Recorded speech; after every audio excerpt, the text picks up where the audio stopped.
It's Marcus. Joe. What's going on? It's an episode of Hindsight. It's going to be a little bit different. This will not be this isn't going to be a reflection of an episode. This will more so be a discussion of an issue that's going on right now. Joe actually is the one who brought this to my attention. He sent me a link to this petition for student loan forgiveness, and I was just reading it. I was going through, and it's going to, the presidents and representatives, et cetera. And now I thought it was, worth discussing because it's just interesting to see some of the reasons why people want their student loans forgiven, and just Can you tell the audience how many people need to sign this petition and how close it is to that number? Yes. So, Joe, when you sent it to me, there was a little bit over 900,000. As of today, there's 1.2 million, and the goal is 1.3 million to sign it. So wow, that's crazy because when I signed it, it was like at 600,000. Oh, so yeah. It's moving, man. And that was the same day. Okay. Oh, wow. Wow. So, yeah, Joe, when I opened that link, it was at 900,000. For the first time I saw it, that's where it was at. I thought it was interesting to see. I think, anybody who has a student loan, I have student debt. We understand what's going on. We understand the stress that is associated with this debt. However, I did want to, Joe, on my end, I wanted to just kind of discuss some of the things that, kind of come along with the debt, or just fitting with we entitle these Hindsight because it's important to look at the past so we can know how to, move forward. So just looking back at just college, the loan process, how easy it is to get this money, and, everything like the resistance is almost, very minimal. As long as you academically meet the requirements to enter the institution, depending on the school that you go to. I know every school is different, but in most cases, as long as you meet the academic requirements, you're getting in there.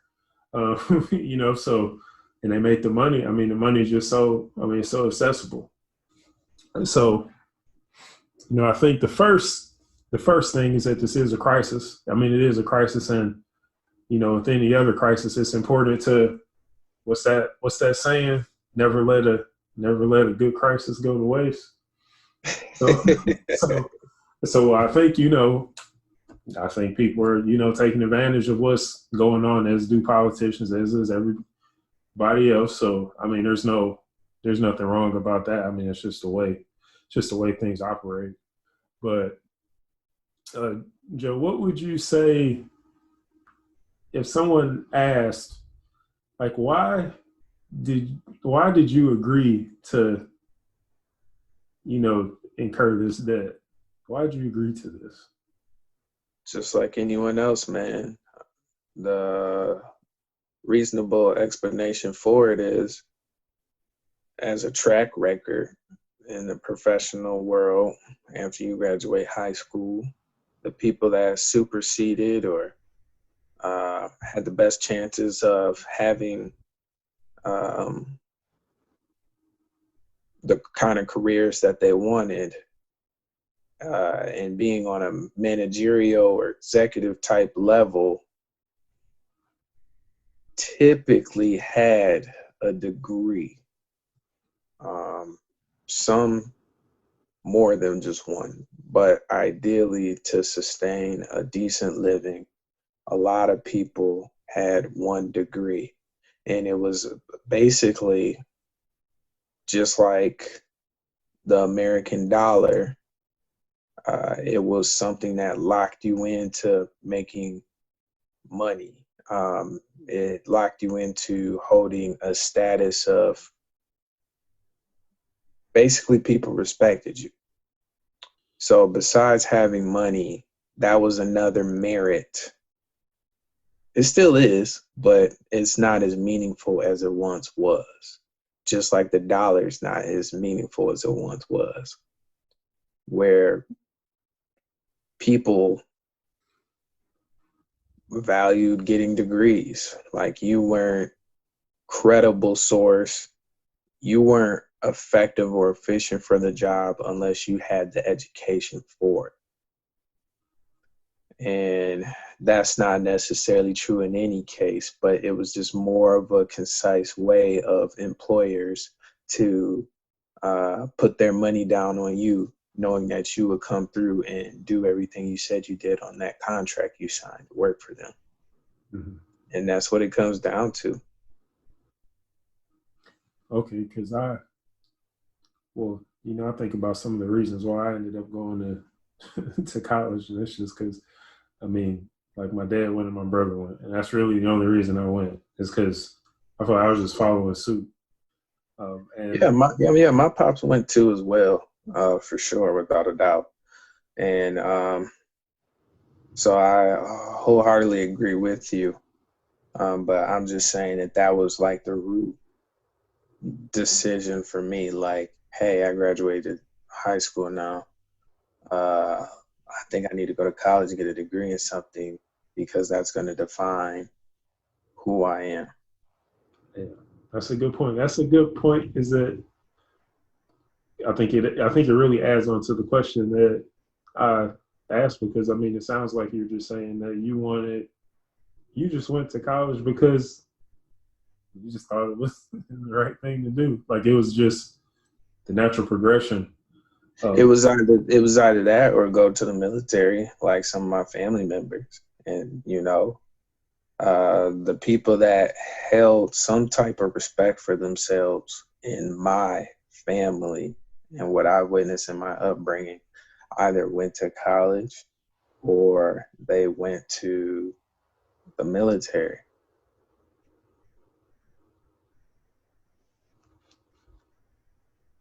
I'm not saying that's true in everyone's case, but in mine, yeah. Okay, so, I think that one of the reasons why, we have this issue is that when you're 18, or when you turn 18, I think for people that are in, even if you're living with your parents or living with a caregiver, it might be, you might have been raised by a family friend or your grandparents, or, somebody that just, they had to assume care for you. And, I think, like, sometimes you're just ready to get out of there. Like, you are ready to leave, and your parents or your caregiver might be ready for you to get out of there as well. They might be tired. You're probably tired of each other. But at that point, it becomes, not just like you said, just adding value to what you said. It becomes like a rites of passage. Like, I've been here for too long, and now it's time for me to explore the world on my own. Yeah. So what I think when I look at the options, like, what are the options that are, like, heavily shown to us, at least for me in high school, it was college. And I believe I told the story on either one of our episodes, maybe it was another hindsight, of how when I graduated high school, they made sure that they said everybody was going to college. Like, they said your names and they listed the university you were going to attend. And even if you weren't going to college, they went ahead and said you're going to Wayne State, which is a college it's in Detroit. It says you're going to Wayne State, which means they're placing emphasis on it. And that draws attention to the fact that, you make it appear as if you don't go to college, then that's like you're some sort of failure or something. And that's how it was perceived in my school. And I can get off that. And I think we both know that that's not true. That is not true, because you don't need to go to college. Now, I will say, excluding the fields that it's absolutely essential that you go to college for, like, engineering, anything like in the medical field, law, like all those things that it's mandatory that you attend a university, you get a degree, yes, you need to go to college for those things, but for things in which you don't necessarily need that level of education. It's probably not necessary, because you can work your way, you can kind of work your way up, or you can create your own path. So I feel like there's not, at least in my experience, there wasn't enough emphasis placed on. Now, we did have vocational training and things like that, which, I mean, there's people who went that path and they're far exceeding people who have a degree. And you look back and you say that person, they definitely made the right decision. If you're sitting there with that debt, just depressed, looking at that statement every month and watching that interest just attack you, because that interest is vicious. But I think that's the thing, is that, I think, there wasn't a lot of emphasis put on, like, you can be successful without going to college. And now you end up in college. And then I think the situation for me was that when I went to college, I didn't know what I wanted to do. I knew I wanted to help people, but that was it. And I had some interest in the health field, but that was it. I didn't necessarily know. And I think that sometimes you go to college and you're trying to get away from home to make it easy for you to get the money to pay for it, but you still don't have things figured out. And now you're figuring things out at a high cost. Like, you're spending a lot of money to figure things out, and that's what I think, like, that's at least what I didn't understand at the time, is that, I'm sitting in school for the first year, like, taking these university programs, which I'll get into those general education requirements, and that's kind of wasteful. It's wasteful because you could be maybe working a job or elected to take a year off in between, and then you can really figure out if that's really what you want to do. But if those options aren't really presented to you and you really want to get away from home, because I think some people, like, you're looking for, like, your only way out. And for some people, college, or like you said, going to the military, like, that's their only way out. And you feel like if you got a shot, you're going to take it, because there's nothing else. There's nothing else out there for, some of us. So I think you made a great point with that. But as far as, I'll pivot over to the debt itself. Is, Joe, who do you think is responsible for this debt? Was it 1.4 trillion or something like that? Yes, it's up there. First response, who's responsible? I would say not only was it the kid's responsibility or the person that's actually borrowing, that's going to get the education, but it's the whole family genetic makeup. I think that's the first response, I would say, is responsible for that. A lot of these kids come to school and don't even know half of what we know. It takes experience in a few years, and you have to go through the process or cycle to understand it. I was just lucky on the decisions I've made. Instead of just jumping all in, I would say I made some choices where I jumped the gun, but the ones that mattered the most, I stuck to my guns. Mm-hmm. I'm built around principles. I live on principles, by principles, like heavy ones. I think the second person to blame would definitely be the universities. The universities are definitely held accountable because they know what they're doing to these people in the manner of how they present their business and what they're selling. And not only that, the uppage in pricing, the uppage in allowing other factors that feed off of your university up their pricing, and knowing that kids are not only paying for your education from your university, these other apartment complexes, businesses up their pricing and costs because they know that they're in a hot spot, a urban spot. And it's a whole revenue cycle from there. Not everybody's parents are rich where they can just fork out money after money after money after money to have these kids what's believed to be a good college experience by just jacking shit up and rolling with the punches. There's a few of them that are lucky and fortunate, the ones with dads that are engineers, doctors, dentists, those type of things. Well, that's a doctor too. But a lot of these people think that, I don't know, man, it's just everything that's associated with a university screams money. And don't have a winning sports program that brings in more money. Not only are you getting money from playing teams, you're also getting money, like the whole university is getting more money because that's a whole nother way to market your university and what they have to offer. Some people are fans of the sports, so they don't play the sports, but they want to be part of that whole experience. They see it on TV. They wear the clothes. Oh, man, there's hot cheerleaders there. I want to go to school there because there's hot cheerleaders there.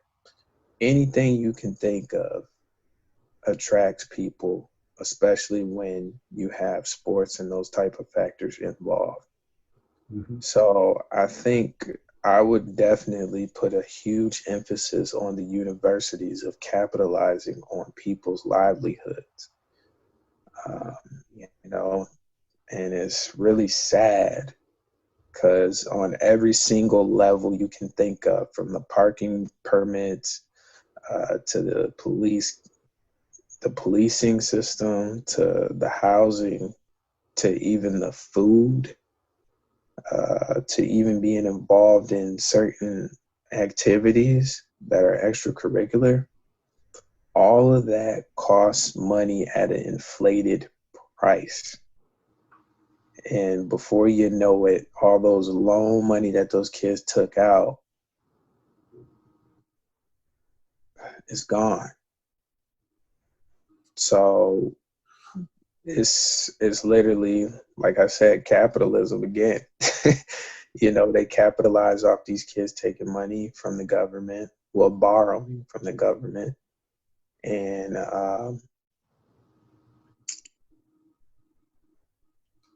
that's the cycle. It's a lot more to it, but I just wanted to touch on the important factors why people are, who's to blame, so to speak. And I blame the universities because they set the tone for everything else. Yeah, and I think also, like you said, I think with the emphasis you placed on like family and, people, and, I think, like, sometimes I think about, like, just the position I was in when I was, like, 17, 18 and figuring all this stuff out with school. And if, I was, if I knew about interest rates and I knew about all these other things that, would have played into it, I probably would have second guessed a lot of stuff. Now, that doesn't mean that the information, like, sometimes when you sign this stuff, like, that information is there, but you don't know where to find it. Like, you don't. You find it by looking up. Because they know if you find it, you probably won't. You're not gonna fool around with that. So I think it's important, to, really look at, like, everybody that was involved, why, like, everybody along the way, if that individual works for the university, it's in their best interest to get you to enroll with that school. Bottom line, unless you go up there and they don't want you. I mean, you might go up there acting a fool. They don't want anything to do with you. But for the most part, they want you in there. They want to get those stats up, because that's money I'm sure there's bonuses involved, and things like that. But just, I think some people, like, they'll watch, I'll see people, they like look at things and they like, man, I wish my parents would have like taught me this or showed me this before you went ahead and made that decision. But that's why you understand like why certain things aren't taught in school, and why financial literacy isn't really taught in school. I read something that maybe a few states, like a handful, a couple, like maybe 10 or so, or getting into the process of teaching financial education. But if you really knew that and you understood that, there's no way. I think there's half the people that went to college, if they couldn't afford it, they probably would have waited and just did something else. Because I feel like if you're 10 years removed from school and you're still paying on your student loans, like, something's wrong with that. Something's wrong if that's the situation that you're in, because that's a crazy amount of time to be in debt to anybody. And what's crazy about it is our parents mean well, right? They want the best for us, right? But also at the same time, the dynamics of when they went to school is totally different from when we went to school. It evolved. Going to the school in the 80s, it cost cents compared to how much education costs now at the very same universities that you would attend. So if I would have went to Michigan back in 1981, 82, my class rates are way cheaper than 2020 by a long shot. It is. It's crazy. It's crazy the amount that it costs. And like you said, Joe, I don't think like you say, like like our parents and folks that are around our age, they went to, if they did go to college, they went during a different time, and it wasn't the same. So when we went, now some parents, they signed those Parent Plus loans and things like that, and that's just a bad deal for all parties involved there. But it's important to understand that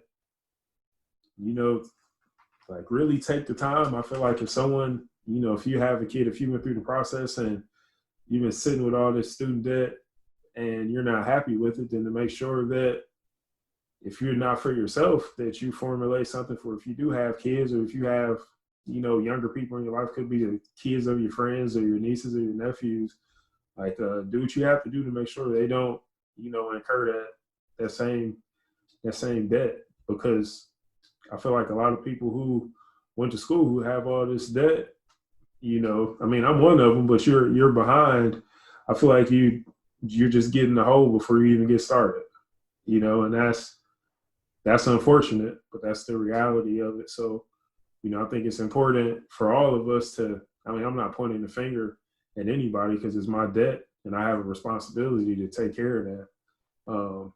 Regardless of, I think was more so a victim of my own ignorance, really. If I knew better, I would have done better.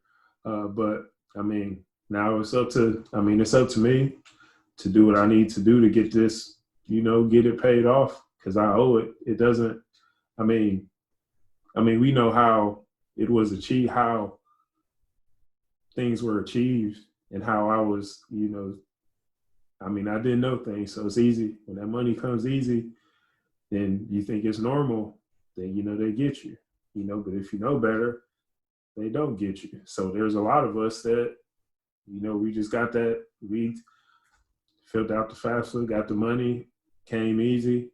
Some people blew the refund checks. I never really even got refund checks like that, but that's a trap in itself. You don't want the full amount. You send that thing. You better off just sending it back if you can. But you have to find a way to, take care of it, and it falls on you. It's your responsibility, regardless of if you feel your responsibility is signing this petition or getting in contact with your representatives to get some of the debt relieved. It's on us to do what we feel is necessary to get rid of that debt. Like for me, it's just, I need to work. I need to keep working. I need to keep growing my business. And eventually I'll be able to pay it off. But anybody who's trying to get relief on their student debt, I support you in what you're doing because, I know it weighs on you. Weighs on weighs on both of us, but, it's our debt and we have a responsibility to take care of it. I think that's kind of just the reality. But Joe, I was like reading, I was remembering like why it's important, I think, just to have a plan and just thinking about like how we got in this situation, like just to have a plan when you go to school. Joe, I think you went through school without much, like you had a plan, like you knew what you were going to do, and like you graduated, went back, got your master's and got out of there. That sounds great, but let's just say I formulated a plan quicker than most. Yeah. I went into school with having the intentions of not wasting money, and that was the initial step to me making out better than most, even though I still owe good money. Yeah. So now this brings me to, I remember when I was a freshman back in school, there was this girl that I was friends with, and she would just, like, she didn't have to work, but she was taking like 18 credits. I think we were on semesters, right? Yep. Yeah, we were on semesters. We said like 18, and I could only take like 12 or 14 because I was working. And I had 2 jobs. I worked the whole time I was in school, and then I had 2 jobs for a good portion of that time. So like it was hard for me to even attempt to do something like that. But this girl, she had a plan, and she was just knocking stuff out. She was out of there in 4 years, like flat, like clockwork, gone. Still went out and party too. It's crazy. But some people have the gift like that, though. They can party and still hold it together and do all that. But I couldn't do it. It's too much for me. So I would have been out in 4, but since I was a double major, I had to do 2 internships. So that's why I had an extra semester, 4.5. Yeah. And that's, and I think that's one of the things that's important to do. Like if you don't, I said for me, like I didn't know what I wanted to do. I had an idea of what I wanted to do, but that cost me a lot of money figuring out what I wanted to do. And that wasn't the best environment for somebody, but when I didn't see any alternative, it's like, well, if I don't leave now, how am I going to get out of the house? What am I going to do? Like I didn't plan for anything else, and I didn't really see another way out. So, that's the option that I took, and I thought that was going to be, pave the way for me to be, good financially. So, but I think it's real important to, I'm just going to say, like, it's not unless you are like on a full ride and you like your college experience is fully sponsored. I wouldn't recommend you going to college and figure it out. Like maybe go to community college or something. Suck it up for a year just to figure out if that would be a good fit for you and see if you can transition to the next level. That way it's cheaper. I know you might be tired of your parents, they're tired of you. But if that's what it takes for you to see if that's even a good fit for you, start off at that level and then just transfer where you want to be. You might have some money saved, and it might make it easier for you to get out of school, faster, as you can jump in there with that focus and already be ahead, and not like you're ahead and you don't even know it because your debt levels aren't going to be the same. So, right. So, and I'm sorry, but I halfway agree with what you're saying. Like I agree with you as far as if I could do it all over again, I would take that approach. But I know for a fact, if I would have went to community college where I would have went, which was arguably, I guess, one of the best community colleges in the nation. I don't know, every program says they're the best of something, so it's really hard to take it with a grain of salt. But, you know, what I'm saying is I don't know, like there's people there and there were certain distractions there where I think that would have blocked my opportunities. And I don't know if I would have made it through. I would have made it through, but I don't think my journey would have been as complete as it is now, if that makes sense. Yeah, you had to get out of your environment. Sometimes you can't, like you probably feel like you peaked at that point where you were at that age, and you need to get out of there. You knew yourself well enough to know you need to transition out, and that was the best situation for you. But that's something that I'm sure you put some thought into, you know, and you figured it out, and you made what you thought was the right decision. Because sometimes you need to get away from folks too, which is why people leave. Which is what goes back to that's why people go, because they're trying to get away, and there doesn't appear to be an alternative for people. Like there's no environment like that, you know, and that gives you. I mean, it's cool. First time I was on the college campus, I was maybe 11 or 12, going with my brother to like his stuff and checking stuff out, and I was like, man, this is cool. I got to get out here. And then my dad was like, when we went, like my dad just was like having he's reminiscing about stuff, and like, yeah, he just like really enjoyed the experience. And then just going to visit my brother all those times while he was in school, like I thought the independence was cool. And, you know, I was like, man, this is, you know, something that I want to do, not factoring in the financial component, of course, but just thinking, you know, like I'll get out there and, you know, I had that freedom that, you know, you want. But, you know, everybody's story is different. So, Joe, another question I had for you. Take a look at my notes, real quick. And, you know, I was thinking that, you know, one of the things that kind of makes college, you know, expensive is the books. Books are crazy expensive. And I would encourage people to do the research into why books are so expensive. Yeah, try to find a loophole in that. So if you can. So my thing, Joe, would be, I mean, I know you experienced this. I remember I worked that summer before I went to college. I saved up like maybe $600-700 at the time. That's a lot. That's the most money I'd ever had.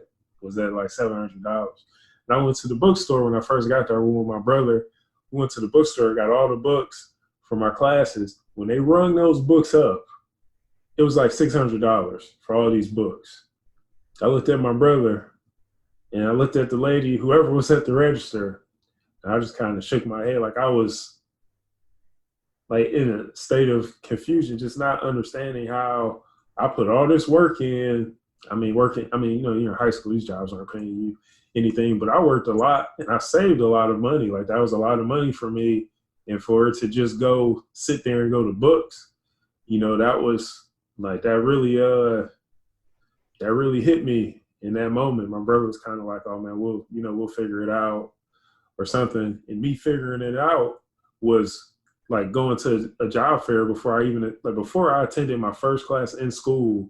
I went to a job fair and got hired to work in the cafeteria on campus. So I needed a job before I even started attending classes, you know, and that's the situation that, you know, that kind of put me in. But when I look at the books, and you know, Joe, like we'll bring a book back, like at the end of, you bought this book brand new, like fresh, first edition, brand new book. Never been, it looks like it hasn't even been opened before. It smells new. You can smell the timber. You can smell the wood on this. I mean, the paper is so fresh. It's so fresh. The pages are so glossy, you know. And then you bring that book back at the end of the semester. You might have paid $100 for this book, sometimes more. But I've had books that cost upwards $200. And you know, you bring that book back, either they don't take it and they tell you it's there's a new edition coming out, or they give you like $25-$30 for this book that you paid $200 for. And, you look at that, and then it got to the end, like towards the end of college, I stopped buying books altogether. Like I would wait, like after that first experience, I would wait and go to class a couple of times just to see if I could, just to see if I really needed the book, if I could go to the library and get the book. And then towards the end, when I ran out, like I was completely out of money, I started just going to the professor and was like, look, I started sending emails, like I don't have money to buy books. Like I'm just trying to get out of here. Is there a way I could come by during office hours and just read the book or do something or find a classmate or something that had a book? Like I just wasn't getting involved in that process anymore because I really didn't have the money anymore for any of that stuff. And I mean, it just seemed like an exploit, for that to happen. And people just accept it like, oh yeah, it's crazy. But when you do your research, I mean, you'll find that it's done deliberately. It's done deliberately. And some of those courses, you don't even really use the damn book. Yeah. That's the sad part about it. Yeah. So, I mean, and you're right. I mean, that's why I would go to class and see if, somebody was even gonna, use the book, or was it going to be more lecture, more by the book, or was the information online or something, like that. So, I mean, but that stuff was crazy, man. That'll, like, if you don't have the resources and the money, that stuff will eat you alive. And I think that's where most of once my financial aid paid out, if I needed the books, like my refund check, I ended up having to spend it on books and stuff like that and supplies. And then I never was like one of these people, like some of these people that go out and just buy stuff. Like I was never one of those people because my stuff would pay out like exactly what I needed. And sometimes it wasn't even enough for all the supplies I needed. So, I mean, that's tough. That's tough on you. It'll burn your money so fast. But if you ever wonder why books are so expensive, do a little research, you'll find that it's not an accident. It's not an accident at all. So everything's calculated, my man. So, and another issue that I had was just, taking the university, like the general education classes, the university programs, whatever your school might call them, is because, if you go to school, especially if you go to school with a plan, I can see somebody like they giving somebody that's lost like me that stuff.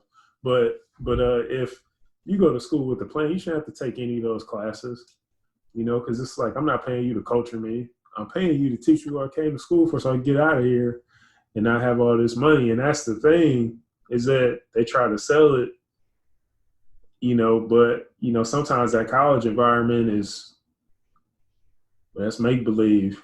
That's not the real, like that environment isn't the real world. Because when you go out, like people aren't as sensitive as they are on a college campus. And there's not like all these representatives and the people that are there to make you feel comfortable. They don't exist outside of those environments, so if they do, it's rare. Like I've never seen an inclusion person at a corporation.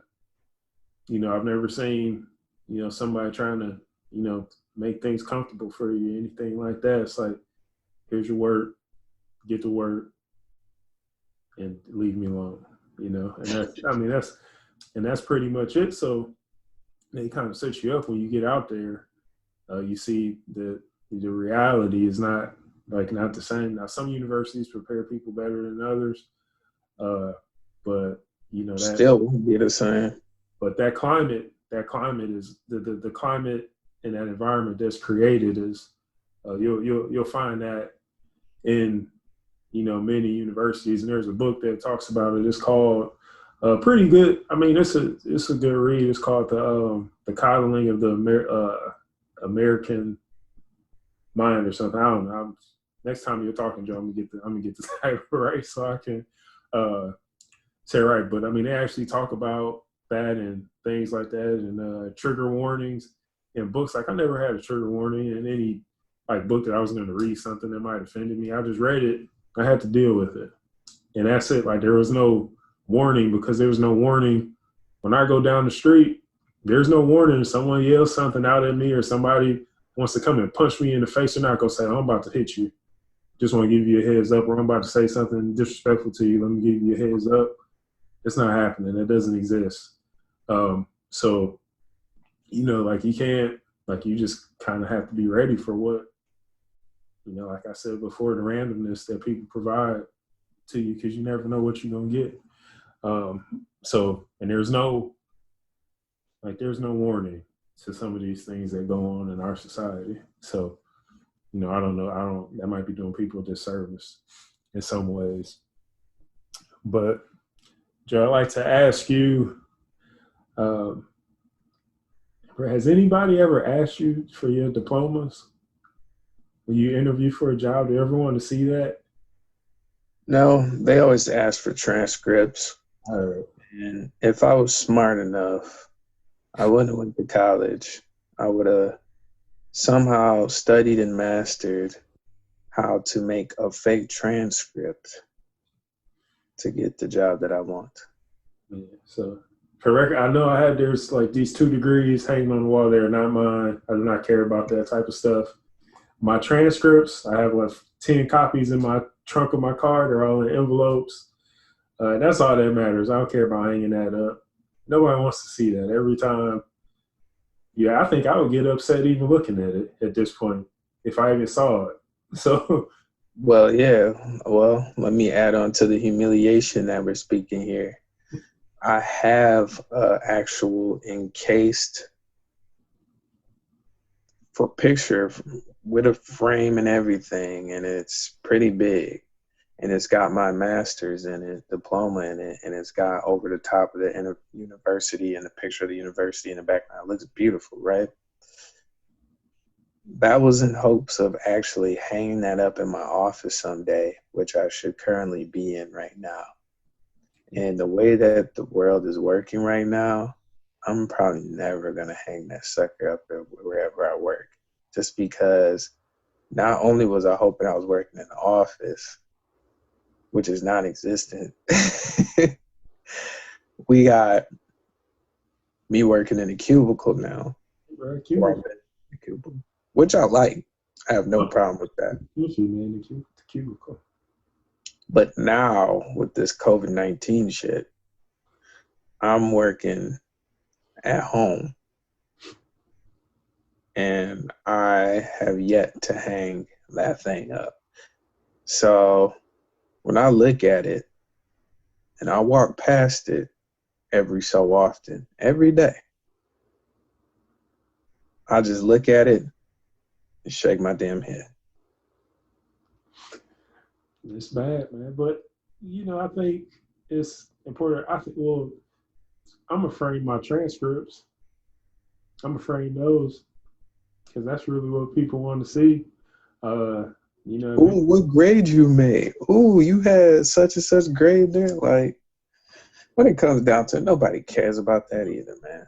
Yeah, so I mean but it doesn't. I said that. I mean, it's just a piece of paper. Maybe some people like it matters to them. And again, neither of those degrees are mine because I don't care about that stuff. But I just want to make that clear. But I don't even know where I don't even know where it's at. I have no clue where it's at, and I really don't care if I ever find it. But because it really doesn't matter to me in the grand scheme of things. So another thing, I had Josette, like depending on what field you're in, like there's some people who went to school, worked out great, they made great connections, they got like a great job and they're very happy with where they're at. They've paid off their student loans. I'm very happy for these people. Very happy that it worked out for them. And, that's good. That's good. That's like a fairy tale now. So, but I do want to, because it's not, like I hate to present one side of the story. Like some people it does work out for because maybe they went to school with the plan and they implemented it. They made connections, or they just handled their business. They got out of there. They ended up getting somewhere where they wanted to be. And that's, like I said, man, good for them. So another thing that, I see, and I read the comments on that petition, and boy, those things are depressing. It is depressing, man. And I understand some of that. Like, I know if you're on that income-based plan, that's not doing anything. That's like throwing a pebble in the ocean. Like, it's really not doing anything because the interest is just killing you. And, Mhm.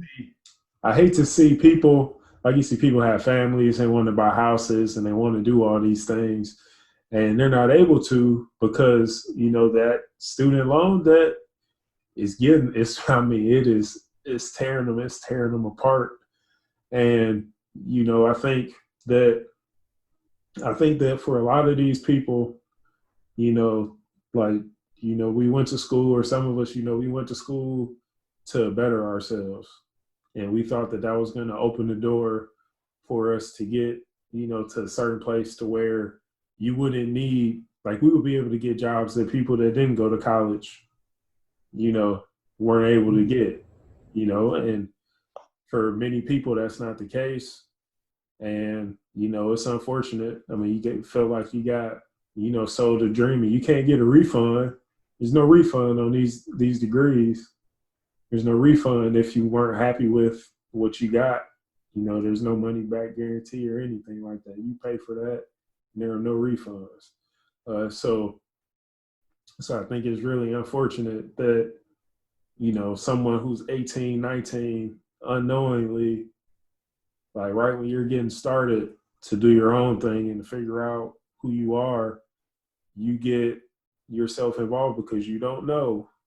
And whose fault it is that you don't know, there's a lot of things involved in that. But you're behind, like and then you end up. I think what I'm trying to say is that you get in this debt, and then they'll garnish your wages, they'll take things from you. Like I've had calls about stuff like before, like when I was just trying to work and I was like getting out of school or things like that. They'll call me, then they'll make threats and all kinds of stuff, and it's like, do you think I don't want to pay this back? And it's different because the knowledge, Right. like it's different because the knowledge that you have now versus what you had, it's almost like you put yourself on punishment. Like your younger self put your older self on punishment. If you could go back in time, you just slap them. Just slap them down, slap them down. But you have to deal with that. It's almost like doing, just like an irresponsible version of yourself that didn't know any better. But it still falls on you. Like it falls on me. It falls on you. So, but and that's the thing that I think that's really sad about it, is that people had dreams to do all this stuff, and they really thought that degree was going to open some doors for them, just to find out when you get out of school that you didn't need it, or depending on where you live, like here in South Carolina, the stuff that they're requiring, like a degree for some of these jobs and what they pay, they should be ashamed of themselves. They should be ashamed that they are even requiring a degree for something that pays so poorly. And then sometimes the differential between the job that requires a degree and the job that doesn't require a degree, sometimes they're off by like a couple dollars, maybe a couple dollars and some change. I'm like, get out of here. Like, I said, no. I said, there's no way, because, sometimes, there is a saying that, sometimes no deal is better than a bad deal. And some of these jobs are a bad deal, but if you acquire this debt that you just weren't knowledgeable, about these things, it's your debt, it's your responsibility. And there's things that you didn't know, and now you do know. However, because of the circumstances, you're forced to take a job that you don't want to do. So now you're hating your life, and you're just wondering, like, when will I get out of this? When can I elevate myself to be doing what I thought I was going to do? And, it's depressing. People are, they're stressed out, and I think that's unfortunate that, people want to work in their passion because it's something they enjoy. but they end up doing a job that's just like sucking the life out of them. And, you know, I think that's like the real, maybe the most unfortunate part about everything is that, you know, you try to better yourself, and because of that, you're in a worse situation than what you would have been if you didn't even pursue that path at all. And now you spend your days doing something you absolutely hate doing. And you're looking at your life thinking that when you were maybe 18, 19, 17, 18, 19, you thought by whatever age you are now, you'd be in a much better position. And you see that you're not. And I mean, that eats. I know it eats at people. So I think that, you know, people need to like really think about the next generation of people that are going to college. And, you know, sometimes things are bad for you, and then it's up to you to make it better for the people that, like, you have a responsibility to make it better for the people that come after you, you know. And I think that's important. You know, like when you start to think about what's the solution, like what's the solution for this system, because, you know, you have to keep in, I think it's important to keep in mind that, I mean, this wasn't debt that just popped up overnight. Like, it wasn't like we were just all going about our business. Then, you know, we got hit with the news that there's all this student debt, you know, going around, and there's all these systems in place that are putting people in the bad spot. Like, this is known. It's known what's going on. So, you know, it's important that we figure out, you know, what we're going to do about it, and, you know, really not only take action to hopefully improve our situation, but, you know, improve the people that are coming after us. And, you know, I see things, and Joe, like right now, I see things that are happening that, like, employers are pulling that degree requirement. Some employers are pulling that degree requirement off of jobs, which I think is a good thing, because you don't need that. Like, you don't need that degree. I know it shows a level of commitment, but in some cases also shows that you got to hustle too. so I think that's important, man. But I was talking for a minute, man, so I'll shut up for a minute, man, let you do your thing. No, you're good, man. I think you need to talk because it's raining over here. But I think a viable solution to this would be what's going on right now. I think it's very suitable that America takes ownership for setting up multiple families up like this and locking them into things that they can't commit. Just because the government let universities get out of hand with this.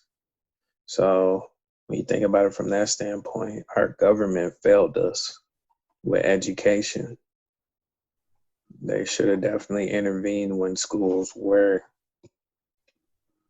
up in the prices or ranges to go to school, and the whole idea of whatever else comes with that, whatever else is associated with universities. They didn't do that. And part of the reason why is because it's a huge revenue cycle. Just as much as they're making money, the gov's making money too, right? So it's just one of those things where it's a catch-22. The universities presented the government's deals where they give them money in some way, type, or form or fashion by drawing in the people that borrow the money. And then that's how they make their money back, by upping that interest rates. But it's so high now, you're not getting paid because you didn't tax the hell out of that money. So ultimately, I think what needs to happen, man, is if they want hopes of even seeing half or good amount paid off from what people borrow from them, it would be, or it would take what's going on right now as far as signing petitions where you need 1.3 million people to sign a petition and be like, hey, why don't we cancel our student loan debt entirely? Now, I'm an advocate for that and I'm pushing for that. But am I being realistic about the situation? Like the conversation that Marcus and myself had, I was really glad that he said what he said when we had that conversation the other day. He's like, I don't think this will ever happen or be approved, no matter how many people sign this petition. But I could see some money being forgiven, like maybe 10. I think you said 10 or 15,000 or something like that. 25 or 10. Yeah, 25 or 10. And I was like, even that's good. And the way I see it is you need to make those pushes to forgive everything, or at least aim high so you can get something knocked off. So we might not get the whole thing forgiven. I imagine if they were going to do something like that, there'd be some type of programming like they have now, but I think it would be a more stricter programming to see if you're actually utilizing your degree in some sort or something along the lines of that to validate that. I would think that would probably be one of those type of ways the government will go about that, because that's how they think.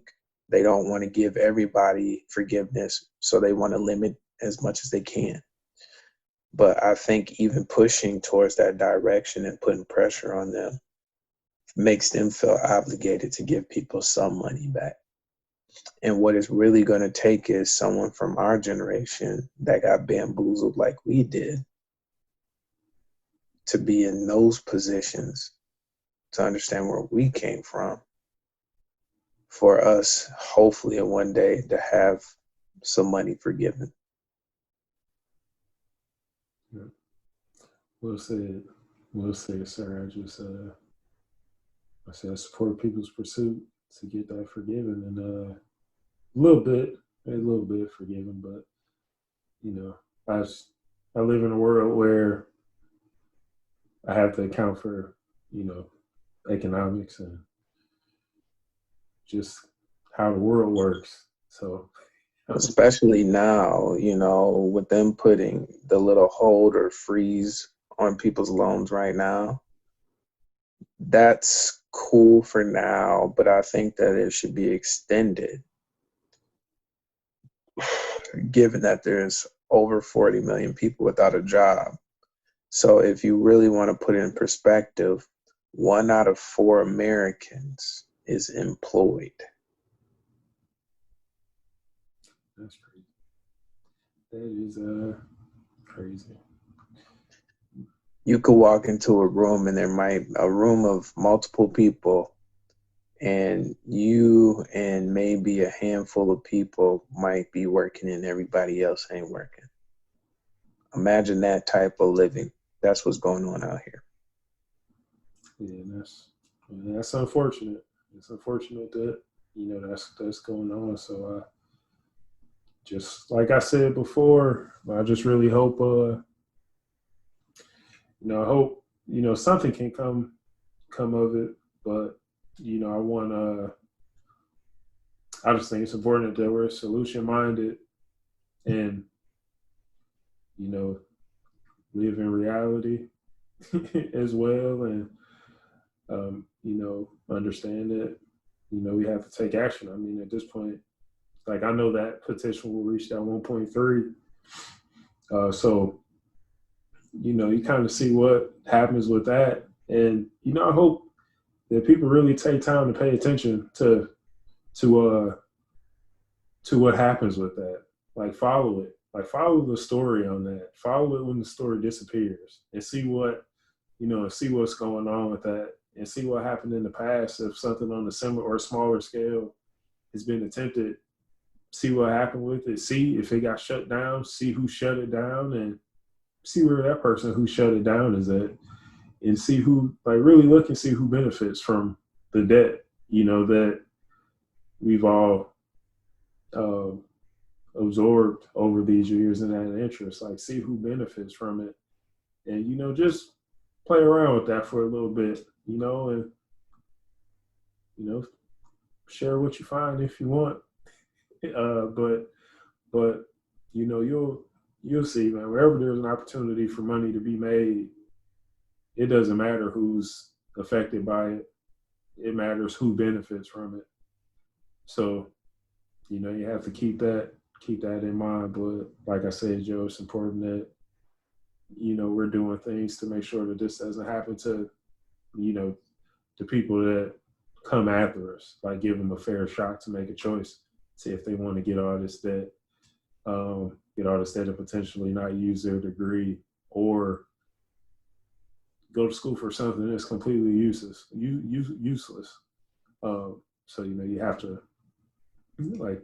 have to take action that way as well. At least that's something that I'll actively do on my end with my business, at the least, and with this podcast and with these shows. These shows that we do. So, I mean, I think we stated a lot here. This is the longest episode we've ever done, because we've been going for, almost an hour, if not over an hour. But it's like I said, it's good, and it's good to see companies not hiring people who have degrees. It's good to see that being lifted, because now that gives people an option to not go to school, to not have to go to college and get all that debt. And then there's online, opportunities to learn and things that you can do online. Now what's going on now, all these universities, since they've had to shut down, everything's going online. And that shows you that if those universities are going online and their credentials still stand up and those degrees are still going to stand up, then there's nothing wrong with obtaining something cheaper or going through a program online. Like, there's nothing wrong with it, because now these main big time universities are doing it. So, like, nobody can tell you anything as long as you can execute. I don't really care where your degree is from. I know some employers won't hire individuals unless they attended certain universities.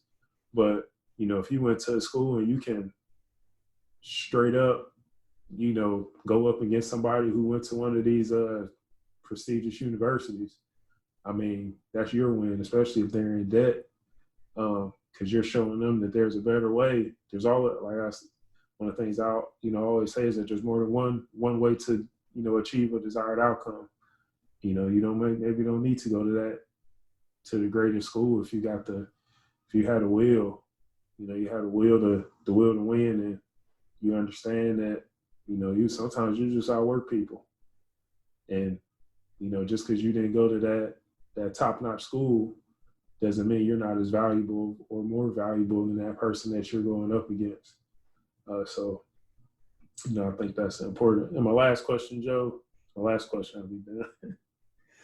So, when we were in college, you would have classes, and they would be some percent lecture, some percent like textbook or, whatever stuff. So I may have asked you this before, but if there's a class that you're doing most of the tests out of the textbook, like everything, your competency is all based on your ability to retain what's being taught, what you're reading in the textbook. If someone was to attain a syllabus for or a program, or like a bachelor's program or something like that, if they obtain that syllabus, or that, I can't think of the word right now, but people know, what I'm talking about.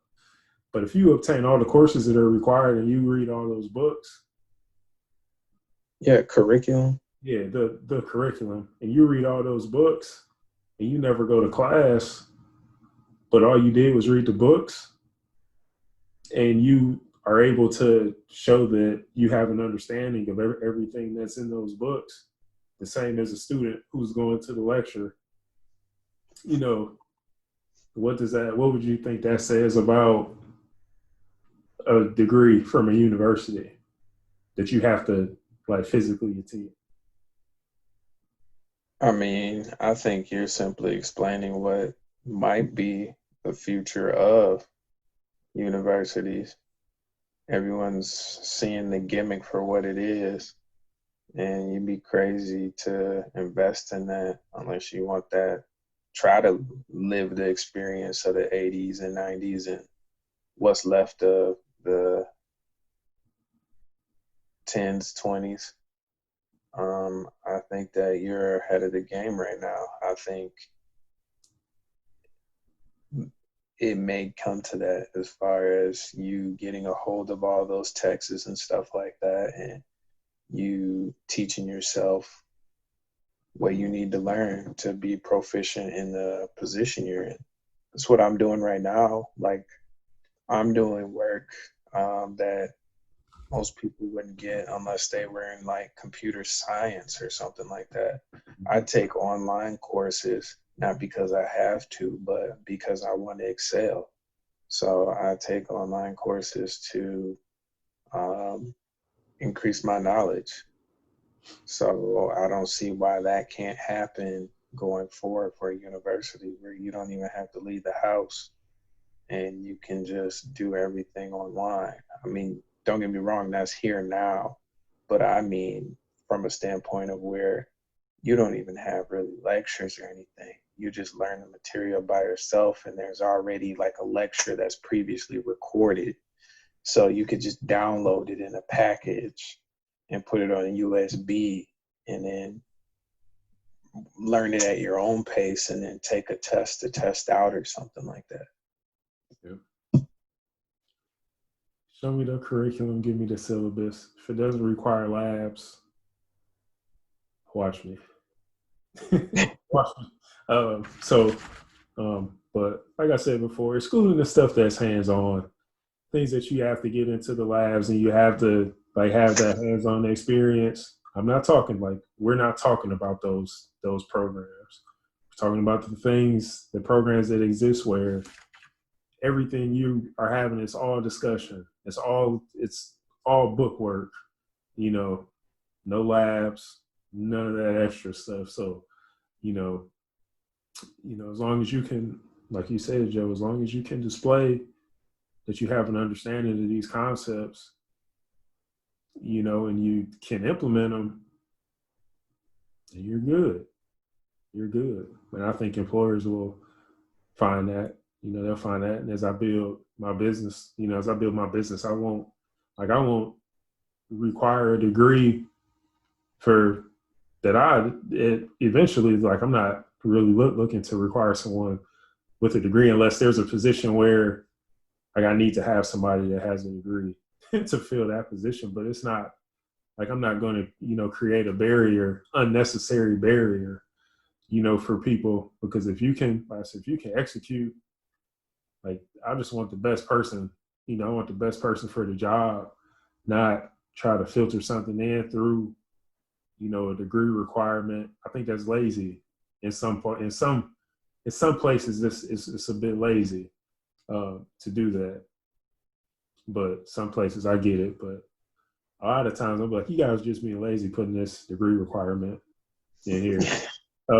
Just because there are people that are going to want to take it because they got to pay these loans, and they'll work that low paid garbage job for a little bit.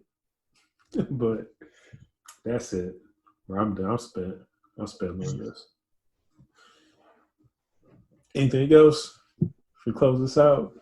Nah, man, I think we touched on it way further than we both anticipated, and I'm hoping that people actually will buy into what we're saying, because I can definitely see a university selling packages of what they have. They get their best of the best of professors at that particular class and that curriculum, whatever you want to call it, and have them put on their best clothes, present that information to you as you unravel the package and learn the information, and then have it set up where you take tests at the end of every lesson leading up to a big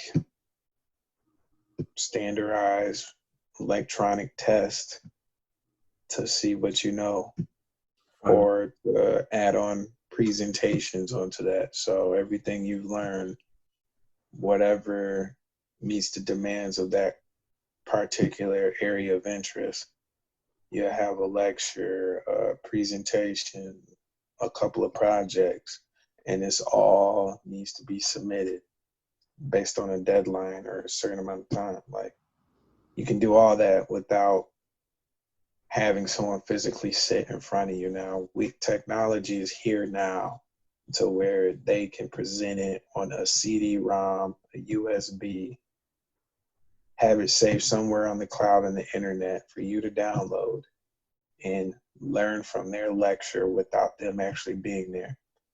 That's called time management. And it's also cost effective for universities because you only have to pay them one time to do that. Yeah, but is it cost effective? Maybe a new normal cost effective. That's what I'm saying. They got to get you there for the, for the sporting events. Some of Well, that's not going to stop anything. The only thing what it's going to do is it's going to encourage more people to go out and be social, I would hope. You work at your own pace, you get your shit done or your studies done, and then you go out there and do what you do. And they're hoping that people would invest in this and fail, so they have to download the package over and over and over again. So there's going to be loopholes in that type of system, but I see that happening. Dirty. Oh, that's dirty. All right, man. We'll go ahead and wrap this up. Yeah. we said a lot. Like Joe said, but yeah. So hopefully, please give us feedback on this. I know we really discussed a ton of stuff. I mean, I know we probably both still have stuff on the table, but I think this is just a much bigger discussion, and I think that it should be. It should be discussed, and it's important to. I think it's also important to connect with people that are going through what you're going through, and those are maybe some of the best people to come up and devise a plan and a strategy that will put you in a more so a positive situation, or set you up for the win, or set us all up for the win in the next the people that come after us. But that's it. That's it for now. We're gonna shut this down. So everybody, take care, be safe. Thanks for watching, and we'll see y'all soon. Later. Peace.